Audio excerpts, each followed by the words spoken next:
Hi everybody, my name is Florian. In today's tutorial I want to show you how to add smoke or dust to your destruction simulations in C4D using X-Particles and TurbulenceFD.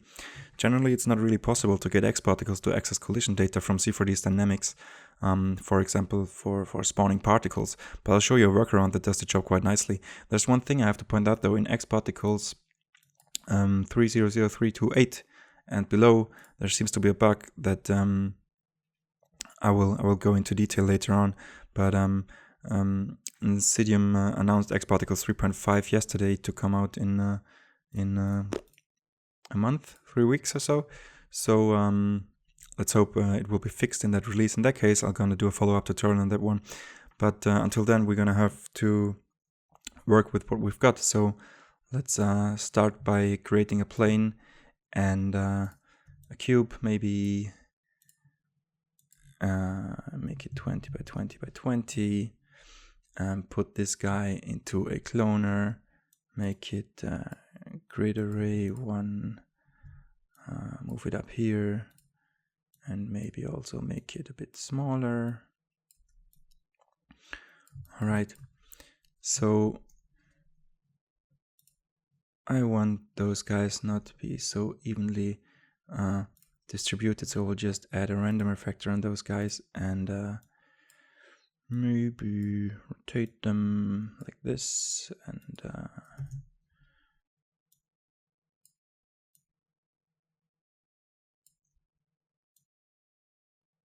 move them around a little bit and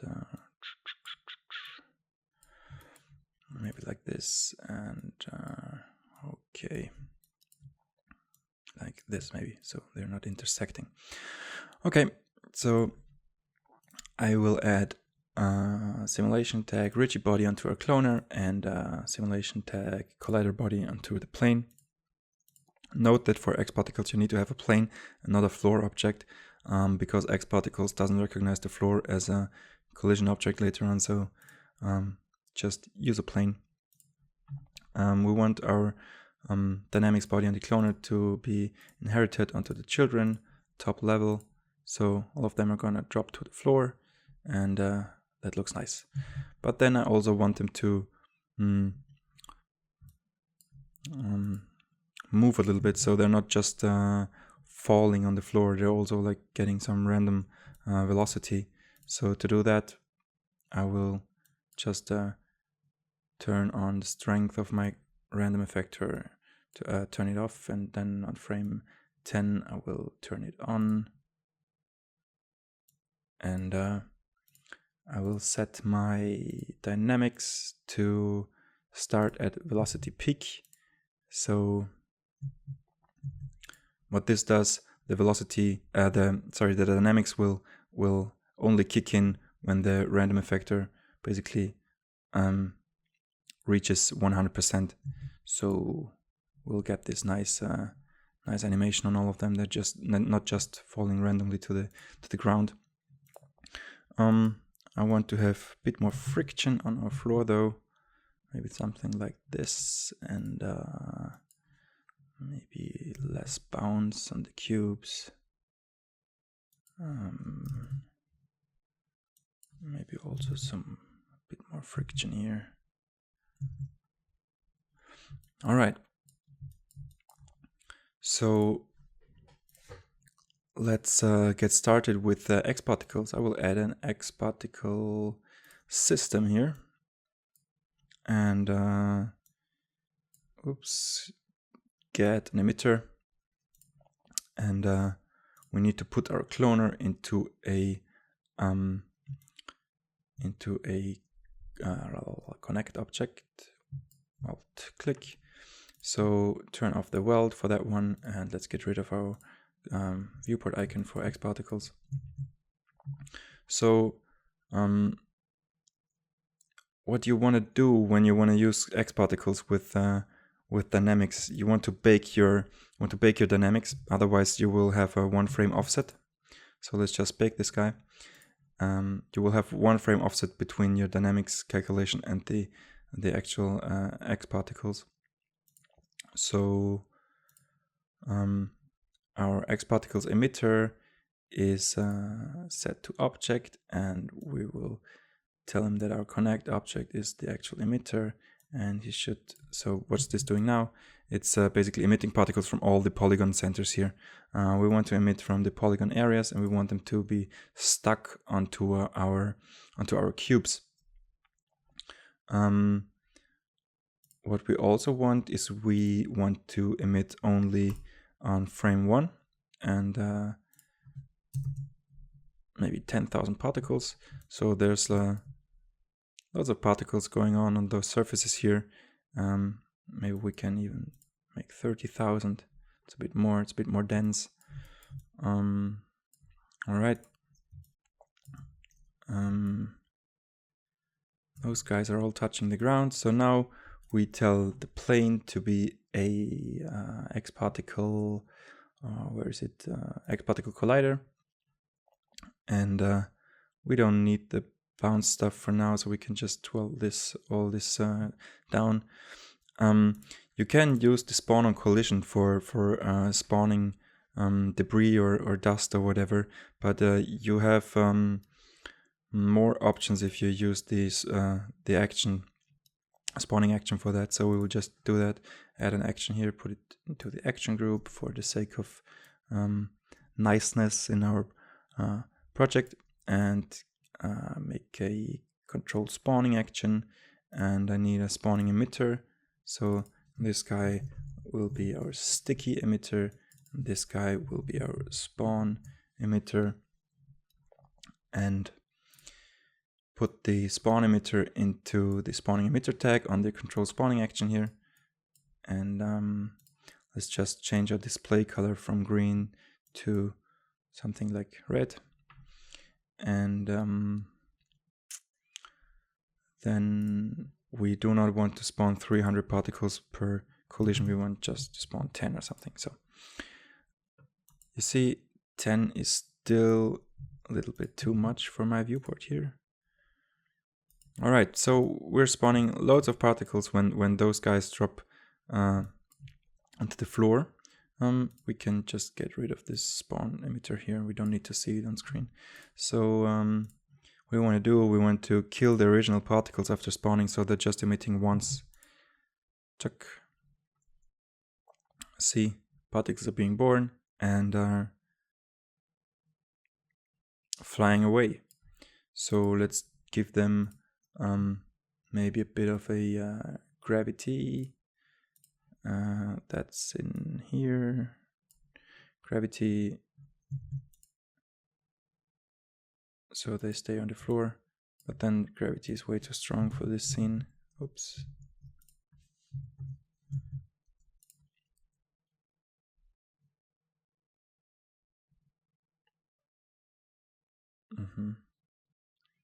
You see, they're going up and coming down again. So maybe make 200 gravity. All right. We also want to add some friction now to our floor, so those red guys are not sliding around like crazy here. Cool. You also want to set the direction of those red particles to relative to source particle direction, so they will be emitted into the appropriate direction of their the cube that actually generated them. You can also turn on some spread here.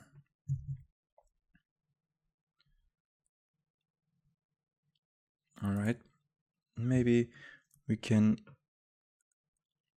No, all right. We could even like give it more friction, but actually the thing is that they're just emitted too fast.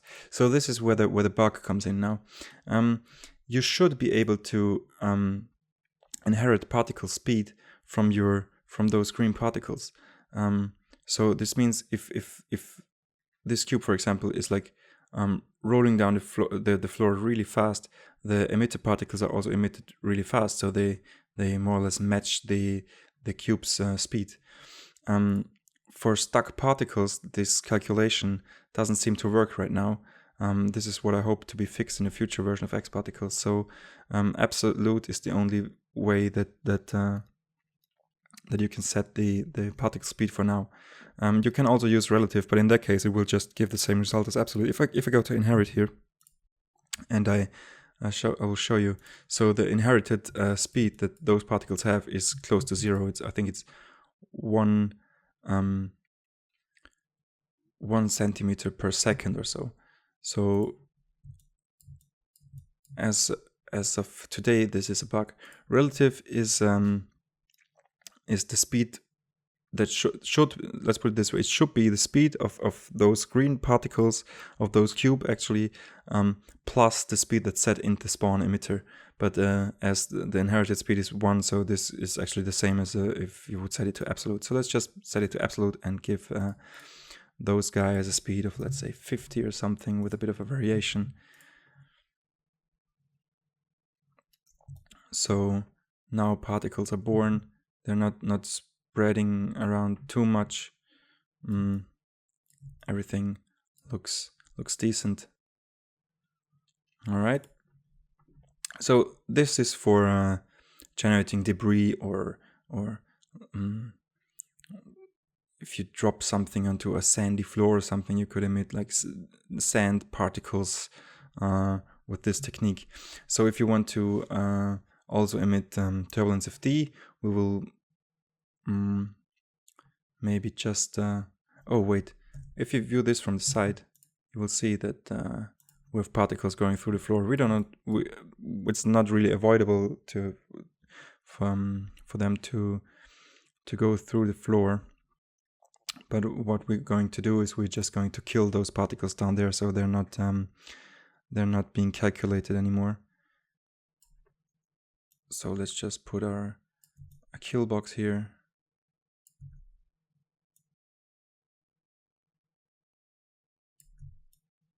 Like this, and set it to inside bounds. So this will now kill all the particles that are inside the kill box. So what you see here, those particles are not on the actual plane, they're a bit above it. This is because our particles have a radius which is set in the radius tab here on our particles. So if we set our display, actually from both emitters, if we set our display mode from dots to circle, we can see those circles here are actually the particles that are calculating the collision and the dynamics and everything. So just bear in mind that if your scene scale is very small, you maybe have to reduce your particle radius to a smaller size. So the problem that arises now is that because the particles are smaller now, we maybe get less collisions. So you have to find like a middle way of small particles, but still enough particles to generate collisions for your scene. As for using this setup for using generating TurbulenceFD, it doesn't really matter how big your particles are, because everything will be cloud and smoke anyway. So just bear that in mind. You cannot set your radius to 0, because with the radius to 0, your particles are not generating any collisions anymore. See? So you have to have a value on the particles radius.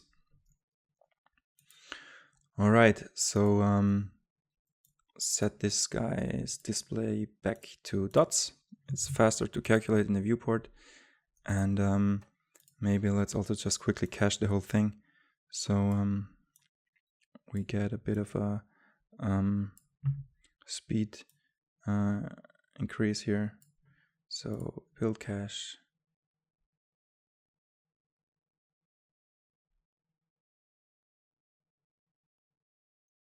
No.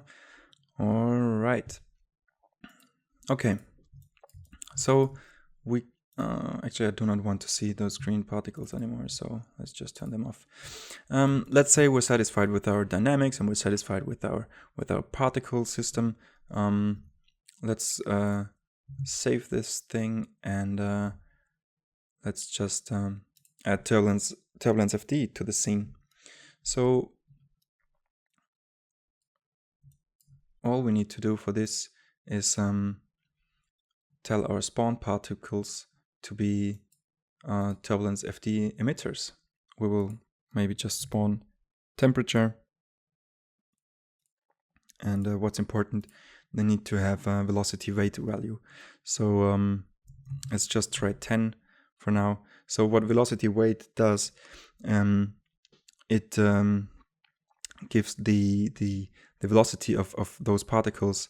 It tells Turbulence to use the velocity of those particles for the generated voxels. Otherwise, there will just be clouds generated on those particles that are standing still and just rising up by the power of buoyancy or whatever. I'm still not sure how it's pronounced. Buoyancy? Buoyancy? Beyonce? I don't know. Anyways, so we have temperature value and we have velocity weight, so we can go to our TurbulenceFD container and just make a new cache here and increase our container size so it matches our scene.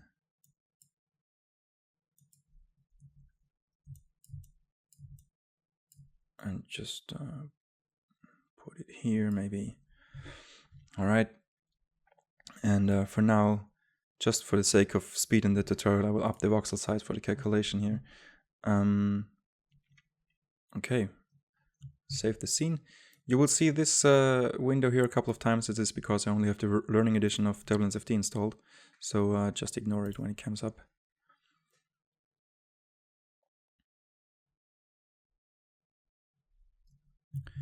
All right, so this is our really rough simulation.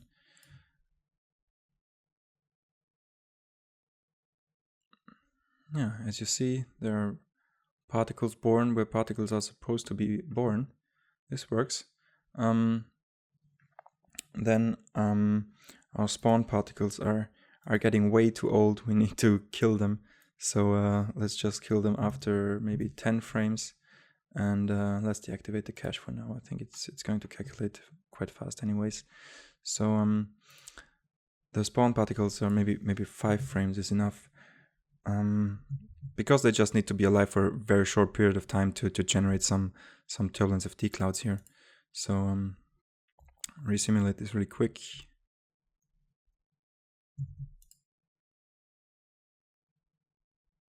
All right.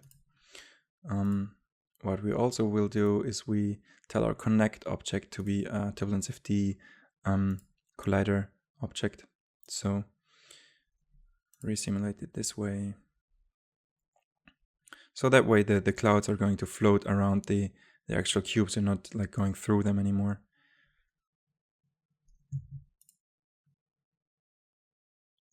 I see we're getting some nice clouds here where the cubes fall on the ground. We'll just deactivate the bounding boxes here and maybe set this to this mode. Oh, maybe not. Let's also turn our viewport shader to the smoke shader and maybe make the smoke shader, make it white so it looks more dusty or whatever. All right, you see this is a very low risk simulation now, but you see the general concept of this thing is is working, and it's working quite fast actually. So yeah, I think it's really nice. So let's see this in a slightly different setup here.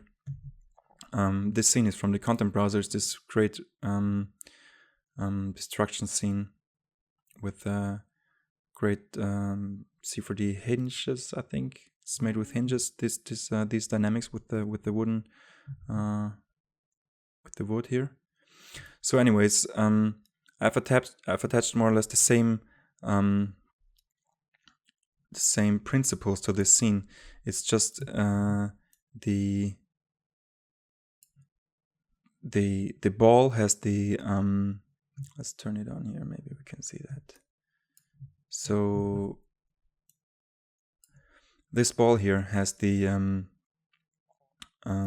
this sphere here has the green particles attached to it, and the wooden wood stuff here and the ground as well has a X-Particle collider tag attached to it. So when this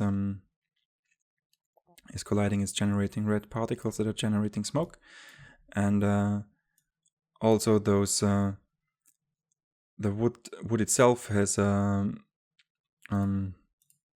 emitter for it, which is also generating collision when the wood itself is touching the ground. So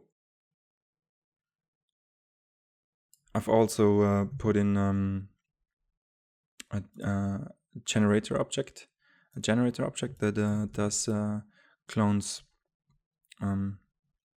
little cubes and little shapes onto some more particles to generate this kind of debris here. So and this is also just a quick setup. I think it took me 20 minutes to set this thing up, and including simulation and stuff. So if you really have a very complex scene and really complex dynamics going on, you're still capable of getting quite a decent result in a very little amount of time. So I think that's it for now. As I said, if the bug that I've talked about will be resolved in a future version of XParticles, I will do a follow-up tutorial for that one, and I'll show you how to get even better results regarding the speed of the spawned particles. But for now, that's how it is, and I hope you enjoyed the tutorial, and have a very nice day.